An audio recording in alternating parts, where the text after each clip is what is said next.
I had been neglected by Ava's coldness for 60 long years, and as I lay dying, I asked her if she had ever loved me, only to be met with an icy stare. After unexpectedly waking up back in my senior year of high school, I made a conscious effort to keep my distance and even try to push her toward her childhood friend, Ethan. But Ava publicly humiliated Ethan to drive him away, insisting on staying by my side before revealing the shocking truth to everyone. In our previous life, she had taken her own life only 7 days after I died.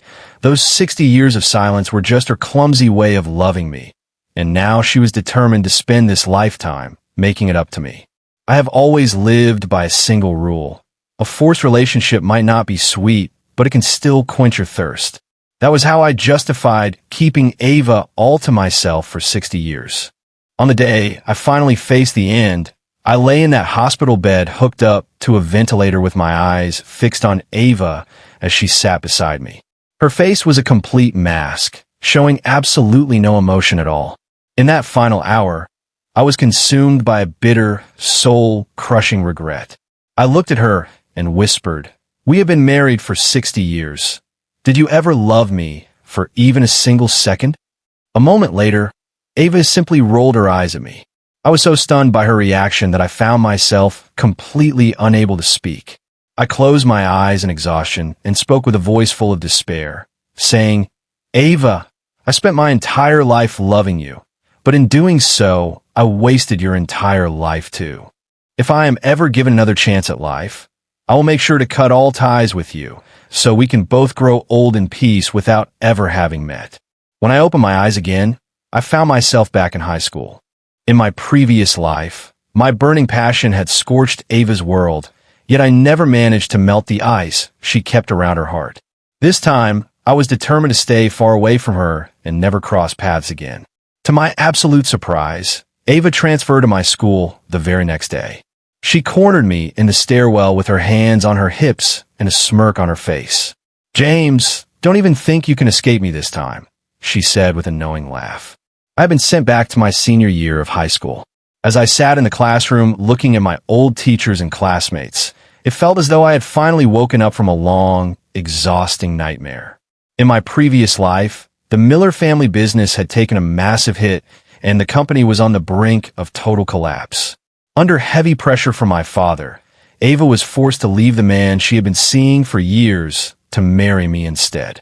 After the wedding, I gave her everything I had, doing absolutely everything in my power to make her happy. My love for Ava was far greater than any love I had for myself. On the surface, Ava never failed me. In public, she supported my career and became my most trusted partner, helping both the Harrison and Miller family businesses reach new heights. At home, she was gentle, attentive, and took care of every detail while raising our children. But from the moment she married me, the genuine smile completely vanished from Ava's face. Back then, I was the school's most notorious troublemaker, known for getting into fights and skipping classes. Ava, on the other hand, was a brilliant student who had been ranked #1 in the state for 2 years straight. She was stunningly beautiful and incredibly smart, a perfect combination of talent and grace. It was likely that she never felt I was worth a single glance. Even though she was physically with me, her heart always seemed to belong to Ethan, her childhood friend who was an international exchange student. We shared the same bed, but lived in different worlds, tormenting each other for an entire lifetime. In this life, I made a silent vow to forget all about Ava and finally live for myself.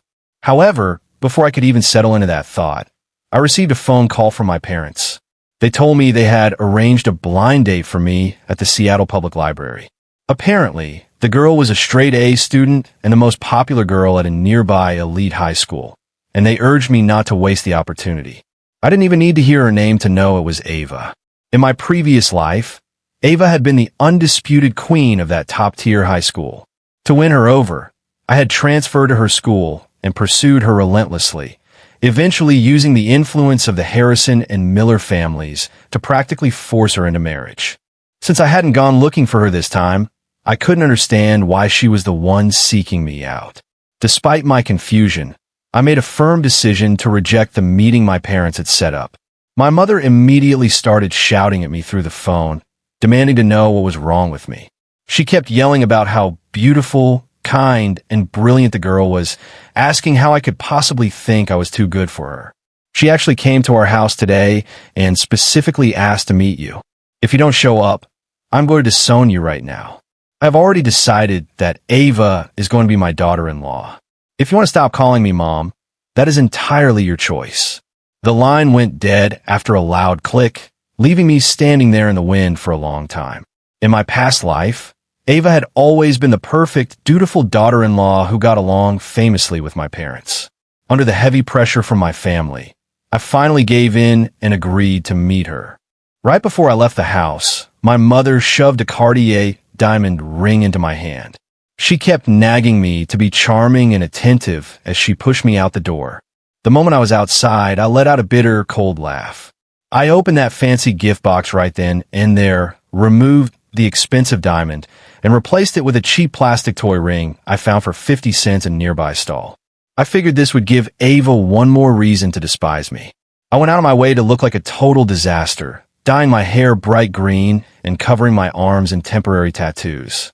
As I stood at the entrance of the Seattle Public Library, people passing by gave me some very judgmental and disgusted looks. Ava was sitting in a seat by the window, the sunlight catching the side of her face and turning her hair into shimmering gold. She looked so elegant and poised, possessing an air of cold sophistication that made her seem untouchable. When I pushed the door open, I caught a glimpse of my ridiculous reflection in the glass and couldn't help but let out a bitter laugh. I realized I probably didn't even need the tattoos and green hair for Ava to find me repulsive. As soon as I stepped into the light toward her table, Ava looked up and met my eyes with a warm smile. Her lips curled upward into a soft, beautiful expression that took me by surprise. I was completely speechless because I couldn't believe she was actually smiling at me. In my previous life, I had bought Ava luxury cars, expensive watches, and countless designer bags, yet she had never once looked at me with such kindness. This was truly the first time I had ever seen Ava smile at me so sweetly. I stood there frozen, wondering how on earth she could still be smiling when I looked like such a complete mess. I began to wonder if I had accidentally stumbled onto some weird aesthetic that she actually liked. If so, she had some incredibly strange taste in men. She spoke softly and called my name, saying, "James, I have a gift for you." Ava opened her bag and pulled out a brand new Dragon Ball manga, which even had the author's signature on the cover. Dragon Ball was my absolute favorite series, but I couldn't figure out how she knew that. I wondered if it was really just a massive coincidence. I looked away from her and forced myself to stay calm, so I wouldn't fall into the same trap as my previous life. I kept my face expressionless and told her that I had no interest in such childish things and that she should take it back. Despite my rude behavior, Ava didn't seem the least bit offended and kept her warm smile. She calmly asked me about the gift my mother had told me to bring for her. I tossed the Cartier box onto the table in front of her. Ava opened it up and let out a soft sound of surprise, though it seemed a bit forced. I immediately spoke in a sarcastic tone, telling her it was just a 50-cent piece of junk from a street stall and that I doubted she would like it. Ava remained perfectly calm and naturally slipped the plastic ring onto her finger. She looked directly at me and asked with a playful glint in her eyes if I was proposing to her. I was completely caught off guard by her strange logic. It was only then that I realized she had placed that cheap plastic ring on her ring finger. In my past life, I probably would have fainted from pure joy at that sight. However, I knew now that a forced love would never be sweet, so I had to learn to let go of both Ava and myself. I kept my expression stern and acted as if I were losing my patience, telling her straight out that I had absolutely no interest in her. Ava looked down as her smile slowly faded away, clearly hurt by my cold words. She stood up, shoved the manga into my hands, and walked out of the bookstore without saying another word. I stood there holding the signed manga with my mind in a total fog. Suddenly, a small handmade wooden bookmark slipped out from the pages and fell softly to the floor. I leaned down to pick it up and recognized her familiar handwriting on it.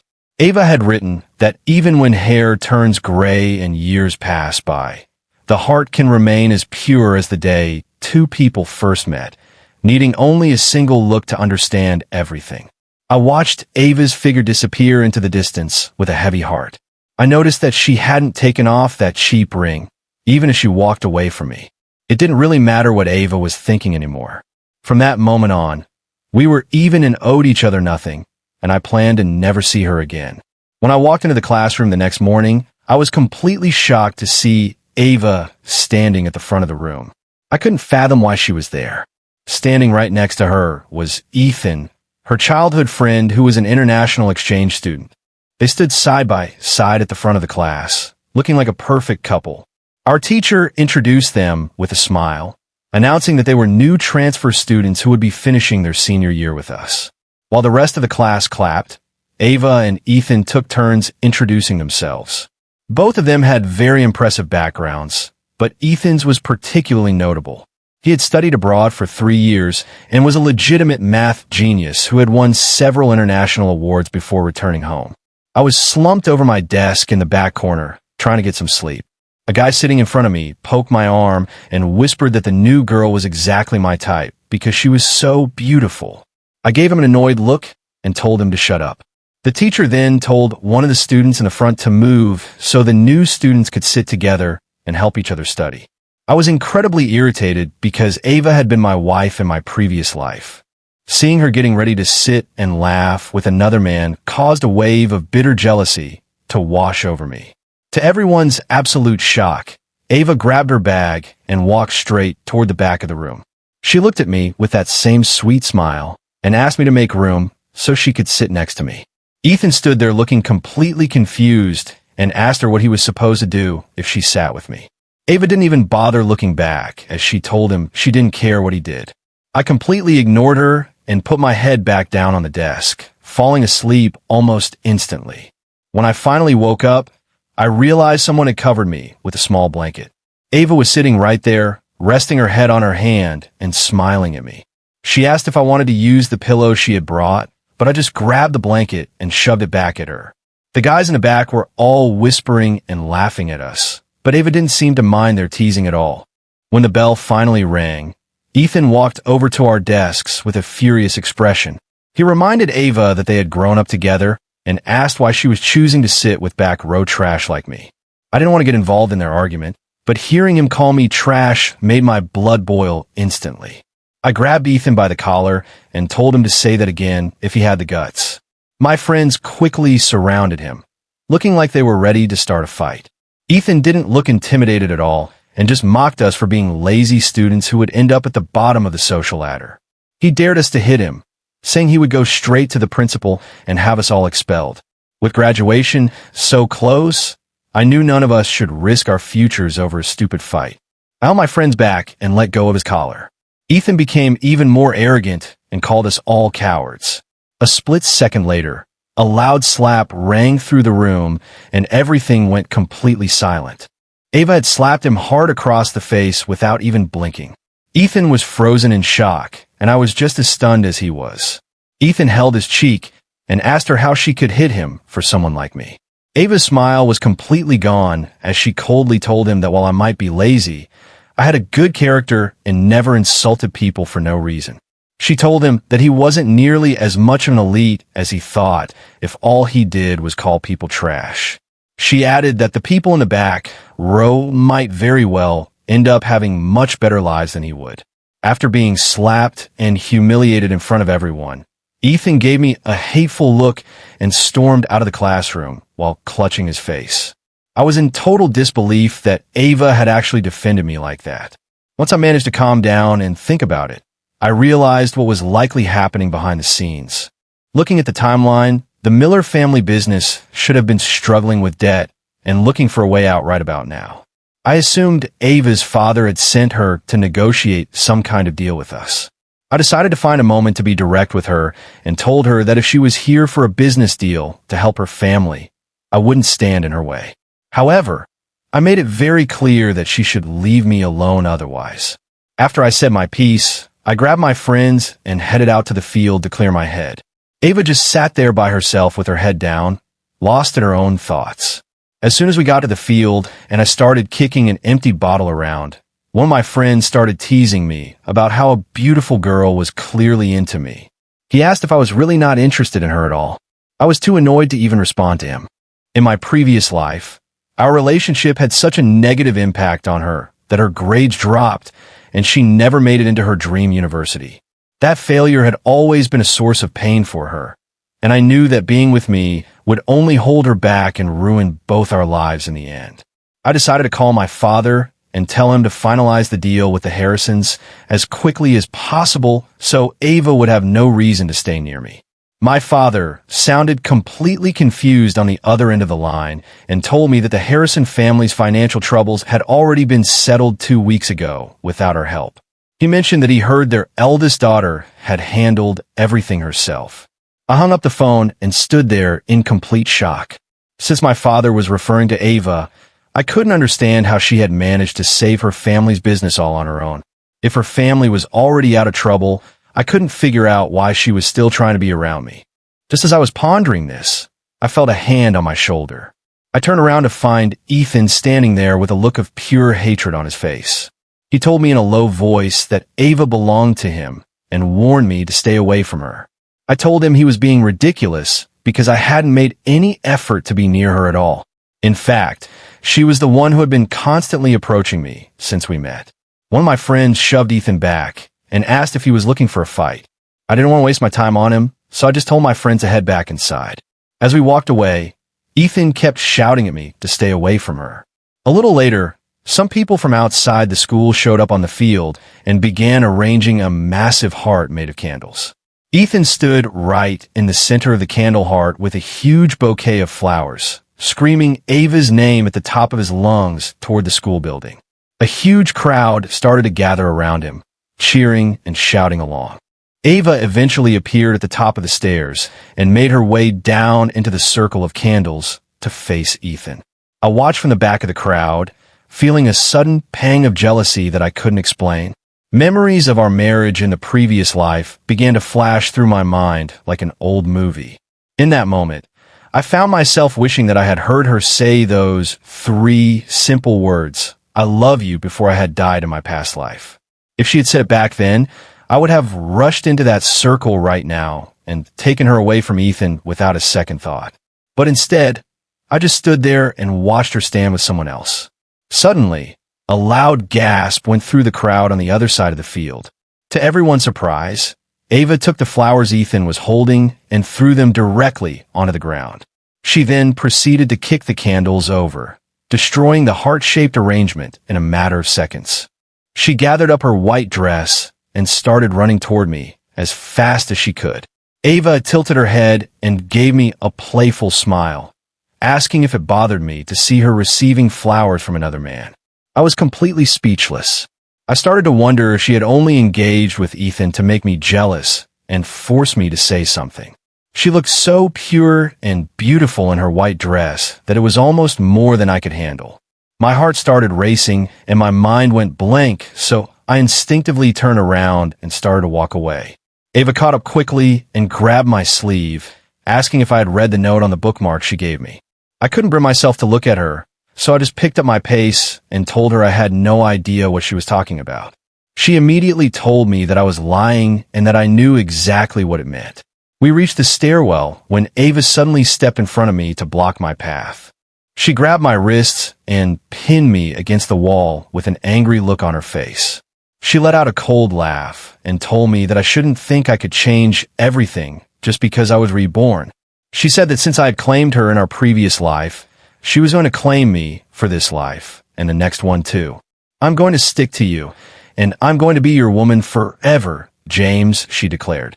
I stared at her, completely blown away by how angry yet determined she looked. In my past life, Ava had always been so cold and distant, keeping everyone at arm's length. It was almost impossible to ever see any genuine emotion on her face. She always had that untouchable, superior aura about her. After we got married, she dedicated herself to the house and the kids, but there was almost no emotional connection between us at all. That was why her sudden, raw confession felt so incredibly surreal to me now. I just couldn't bring myself to trust what she was saying in this life. I gently broke free from her grasp and stood there struggling with my thoughts for a long time. I finally told her that I had seen how much she suffered and how unhappy she was in our previous life, and it had been painful for me too. Since your family's business is fine now and you don't need my help, I think we should just go our separate ways. I don't want to see you again in this life or any other. The anger faded from her face and was replaced by a look of deep pain as she asked if I was really doing this just because she had been cold to me in the past.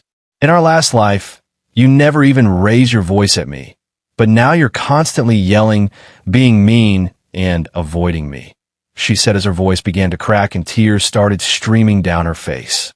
I had spent my entire last life protecting and spoiling her, and she in turn had taken care of my family and raised our children. I realized then that she couldn't have done all of that if she truly felt nothing for me. My rejection of her now wasn't because I didn't love her, but rather because I didn't want her to suffer through another lifetime married to someone she thought didn't care about her. I turned to walk away and told her that I would be moving her seat back next to Ethan's in the classroom. I told her one last time to stay away from me. Ava blocked my path again and angrily asked why I was rejecting her, demanding to know if I had really stopped loving her so quickly after being reborn. I couldn't look at her crying face because I knew I would cave in if I did. I stepped around her and told her that neither of us had changed, but while I only ever saw her, she had never truly seen me. I'm tired of fighting this battle, and I admit defeat. In this life, I just want to find an ordinary girl who actually wants to be with me and live a quiet life. Ava didn't try to follow me again, though I could still hear her quiet sobbing in the distance. I almost turned back several times to pull her in my arms and pretend everything was fine. For the sake of her future happiness and my own sanity, I forced myself to keep walking. I went back to the classroom, packed up Ava's things, and moved her desk right back next to Ethan's. Just as I finished moving her things, the bell rang for the afternoon study period. Ethan walked in looking absolutely miserable, but his eyes lit up when he saw her bag next to his desk. He turned bright red with excitement like a total idiot. Ava walked in a few moments later with a dark expression, looking like she was in no mood to talk.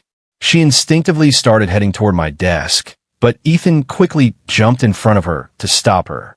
Ethan gave her a smug smile and told her he knew she would never really reject him.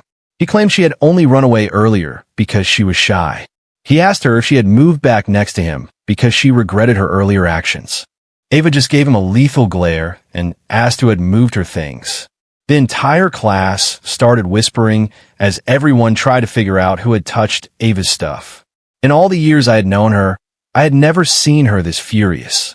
I couldn't understand why she was so upset that I had put her back with her childhood friend. In my past life, whenever Ava looked even slightly unhappy, I would immediately apologize regardless of who was at fault. Seeing her hands shaking with rage now made me lose my nerve once again. I stood up and admitted that I was the one who had moved her things. Ethan and the rest of the class looked at me like I had completely lost my mind. A split second later, another loud slap rang through the room. Poor Ethan had been hit across the face once again. He clutched his bright red cheek and looked at her with tears in his eyes, asking why she hit him when he wasn't the one who touched her bag. Ava coldly told him that if he bothered her again, she wouldn't hesitate to slap him a third time. She then grabbed her bag and marched over to me, standing right in front of my desk. I instinctively took a step back and asked her if she was planning on hitting me too. She slammed her bag onto my desk and furiously ordered me to move everything back to exactly where it was before. All the guys in the back row were watching me closely. I had always been known as a tough guy in school who settled most arguments with his fists. When I stood up, the other students quickly moved back to avoid getting caught in a fight. Instead, I quietly opened Ava's bag and began carefully putting each one of her books back in her desk. I made sure every notebook and pen was perfectly in place. Once I was done, I gave her a weak smile and asked if everything was back to her satisfaction. My friends in the back were looking at me with pure disgust, clearly wondering how their leader could be so whipped. Ava sat down heavily and warned me that she would be truly furious if I ever touched her seat again. I felt a wave of relief wash over me. In our previous life, she had always kept her emotions so tightly controlled that I had never seen her blow up like that. Seeing her act like a ticking time bomb now was actually pretty intimidating. Besides, I could never bring myself to hurt her even if I wanted to. One of my friends leaned over and teased me about being her servant already.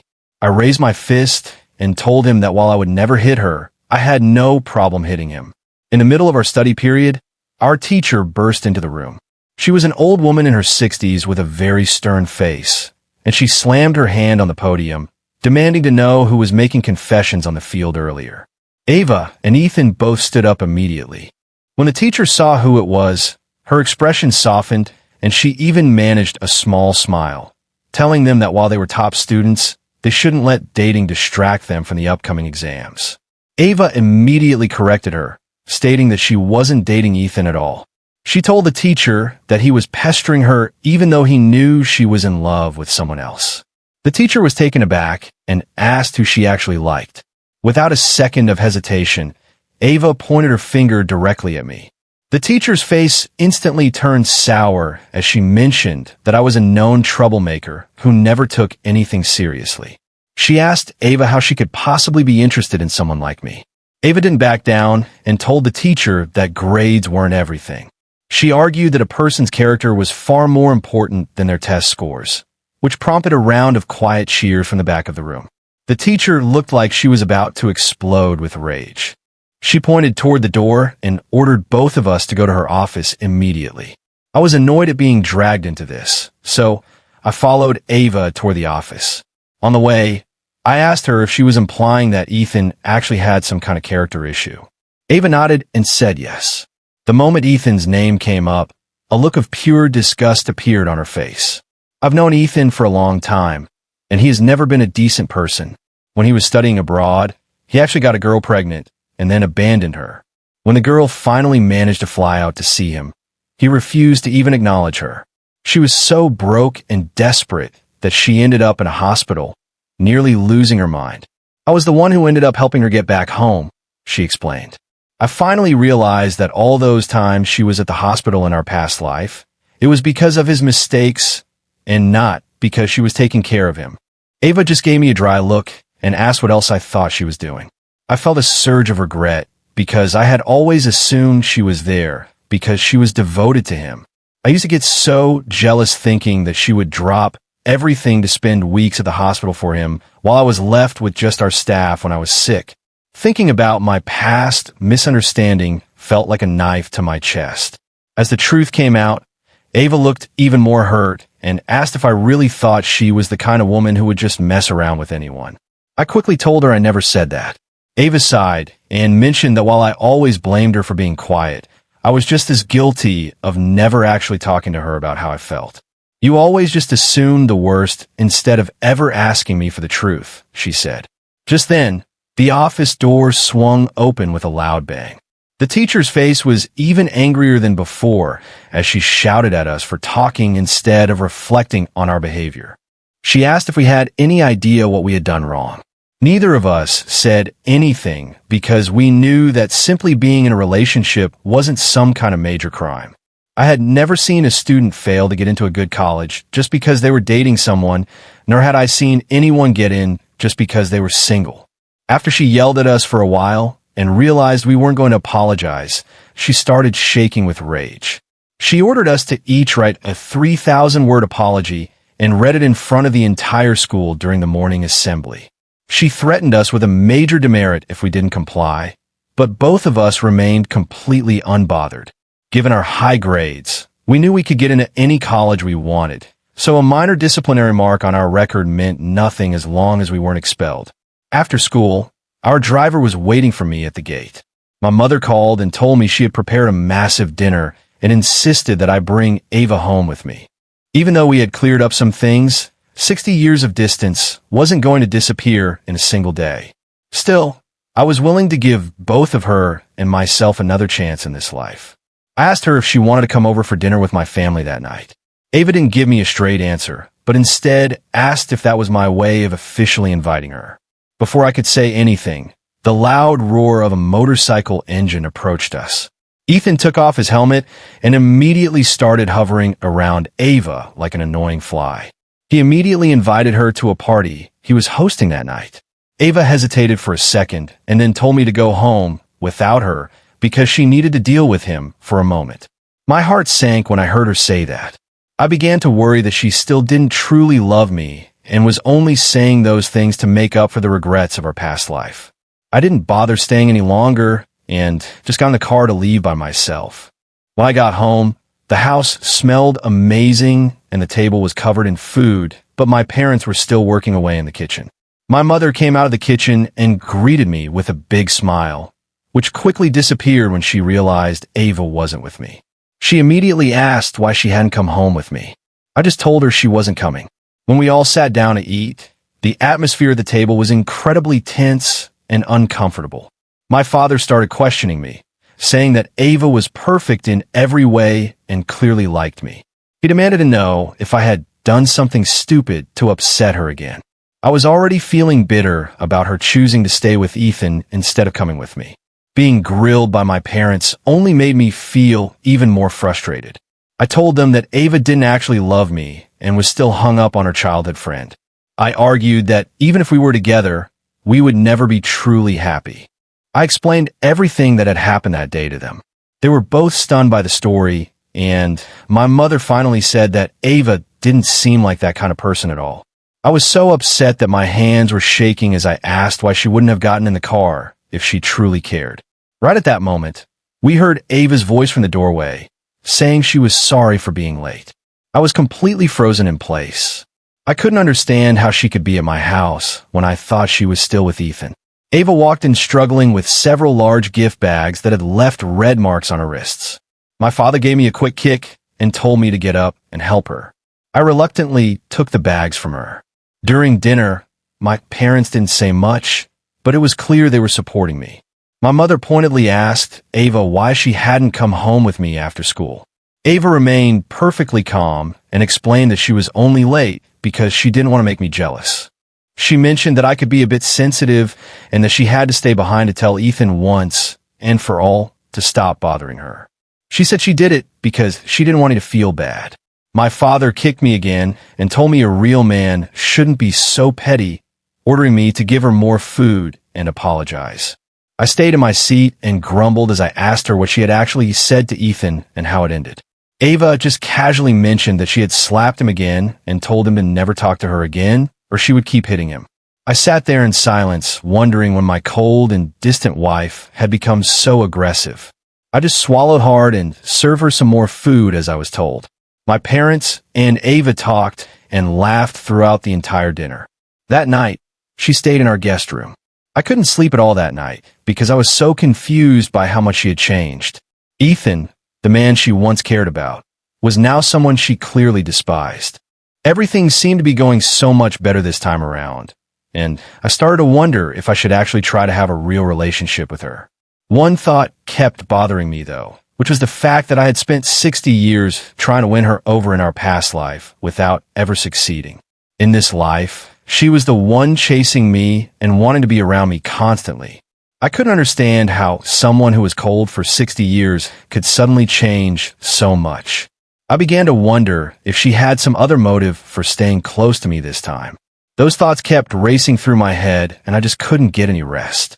When I woke up the next morning, I suddenly realized that I had completely forgotten to write that apology letter. Our teacher was a woman on the verge of retirement with an incredibly short fuse. Anyone who crossed her would be publicly humiliated on a regular basis. Now, Ava and I were supposed to read 3,000 words of apology in front of the entire school. I skipped breakfast so I could try to get something written down. I pulled out my phone and started copying some generic apology essays I found online. I even made our driver and the housekeeper help me by having them each copy a section of the text in my handwriting. By the time I had to leave for school, I finally had the 3,000 words ready. We went straight to the field to line up for the weekly Monday morning assembly and flag-raising ceremony. The assemblies were usually a mix of praising top students and publicly shaming those who broke the rules. As soon as we were in line, Ava made a point of standing as close to me as possible. With only a minute left before we had to go up, I started feeling nervous and whispered to her, asking if she had finished writing her apology. Ava looked perfectly calm as she told me she hadn't written a single word. I was so shocked that I almost dropped my papers, asking her what she was planning to do. She just gave me a knowing smile and told me I would find out soon enough. The speeches were finishing up, and our turn was coming any second. I knew that if we went up there in front of everyone and had nothing to say, the teacher would make our lives a living hell. I hesitated for a moment before handing her my own apology papers, telling her to read them and that I would take whatever punishment came my way. Since I'd been her husband in the past, I felt it was my duty to protect her now. To my surprise, Ava didn't even look at the papers and refused to take them from me. I was getting frustrated and warned her not to come crying to me when she got yelled at. A moment later, they called our names and we walked up onto the stage. The teacher signaled for me to go first, so I read my long, boring apology in a completely monotone voice. I managed to get through all 3,000 words without any issues. As soon as I finished, the teacher handed the microphone to Ava. She took it, but didn't reach in her pocket for any notes. She turned to look at me with a look of absolute conviction in her eyes. She told me she didn't know when she had fallen in love with me, but she only realized it when she thought she had lost me forever. In that moment, I finally understood how much I truly loved you. Watching you in that hospital bed as you were about to leave me, the regret I felt then is almost impossible to describe. I wanted to tell you I loved you so much, but I felt like I didn't deserve to say it because of how I had treated you. You gave me 60 years of your life, and I never showed you how much I appreciated it. After you were gone, I spent every single moment in a state of constant regret, but it was already too late. That was why I decided to follow you on the day of your funeral so we could be together in this life. By the time she finished saying that, she was crying so hard she could barely speak. I stood there completely paralyzed, feeling like I had just been hit by a bolt of lightning. I realized she was telling me that she had taken her own life to be with me. I couldn't believe that the woman who had been so cold to me for 60 years was actually willing to die for me. Looking back, her presence here was the only thing that made sense. There was no other reason why a healthy woman like her would have passed away just 1 week after I did. I looked at her and felt a tightness in my chest as I realized that we had both spent our entire lives completely misunderstanding each other. I realized then that a woman who didn't love me would never have stayed by my side for 60 years and raised a family with me. As I stood there trying to process everything, Ava suddenly grabbed my arm and pulled me into a tight embrace. She leaned in and whispered into my ear that since I was the one who chased her in her last life, she was going to be the one to chase me this time. "James, I'm going to win you over all over again," she said. Then, in front of every single student and teacher at the school, she stood on her tiptoes and kissed me. That kiss felt like it lasted for an eternity. Her boldness was so shocking that the teachers just stood there, completely forgetting to step in and stop her. We stayed like that for quite a while until the teachers finally snapped out of their shock and pulled us apart, looking absolutely furious. The administration immediately called our parents and told us that we were both suspended for a week. I wasn't really worried about being suspended for a week. Even though kissing in front of the whole school was a huge violation of the rules, it wasn't like we had committed a crime. I figured we would just come back after 7 days, write another apology, and everything will be fine. Unfortunately, things turned out to be much worse than I anticipated. When the week was finally up, I headed back to school with my mind full of thoughts about Ava. It had been the first time in all our years together that she had been so affectionate with me. I walked into the classroom only to find that her desk was completely empty. I soon found out that someone had secretly sent a recording of our kiss to the local news. The story had become a huge scandal all over the city. Due to the intense public pressure, the school had decided to indefinitely suspend Ava. They were even holding meetings to discuss whether or not she should be expelled. I was absolutely devastated and rushed over to her house as fast as I could. When I got there, Ava was in tears and immediately threw herself into my arms. The video of her kissing me had gone viral, and the scandal was only getting bigger. It had become a massive public scandal, and it seemed like Ava was definitely going to be kicked out of school. This was devastating because her dream had always been to attend a top university. In our past life, her greatest wish was to attend an Ivy League school. She wanted to make that dream come true this time, but being expelled would take away any chance she had. I took her hand and promised her that I would take care of everything. In our past life, she had always been there to support me through every struggle. Whether it was managing our business or handling family issues, she was always the one who helped me keep everything running smoothly. Our children grew up to be successful because of the way she raised them. Now, it was finally my turn to be the one to stand up and protect her. Ava just huddled in my arms, sobbing like a frightened child. After I got home, I immediately began investigating who was responsible for leaking the story. There was no reason for a school incident to become a citywide news story unless someone was intentionally making it one. I knew someone had to be pushing the story behind the scenes. Before I could find the culprit, Ethan cornered me after school.